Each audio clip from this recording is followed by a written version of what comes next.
Hello, my name is David Barton, and today I will be discussing the findings of my initial consultation with my client.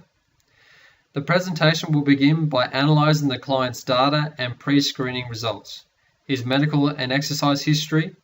I will also discuss the goals expressed by the client and the findings from the needs analysis, ultimately concluding with a discussion of the action plan created from the before mentioned information.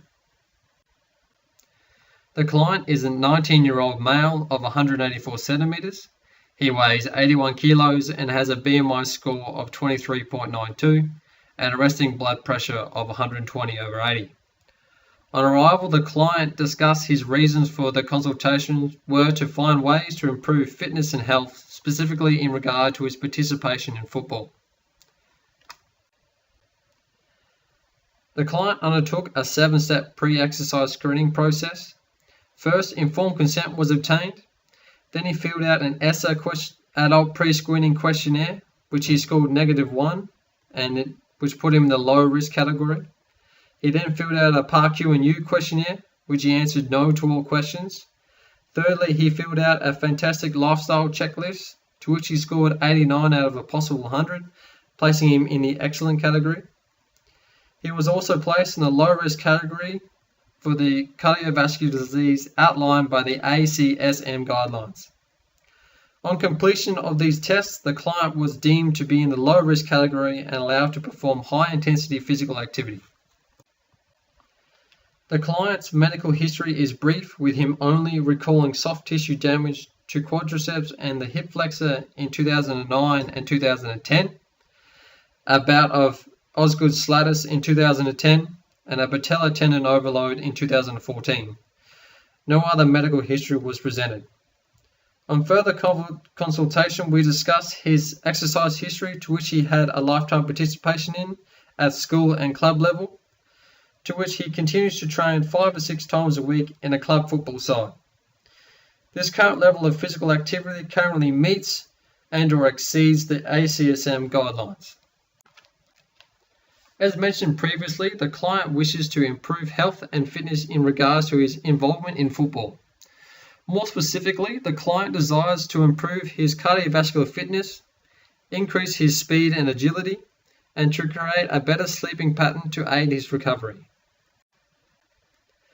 The results of the needs analysis show that football is an intermittent team game and high performance depends upon a myriad of factors such as technical, biomechanical, tactical, mental, and physiological areas. During a 90-minute game, elite level players run an average of 10 to 12 kilometers at an average intensity close to the aerobic threshold.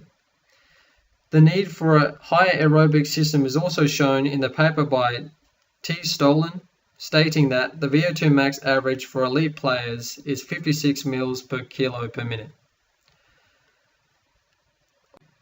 Although aerobic metabolism dominates the energy delivery during a soccer game, the most decisive actions, as stated by T. Stolen, are covered by means of the anaerobic system, which are the tackle, headers, sprints, and all ball movements.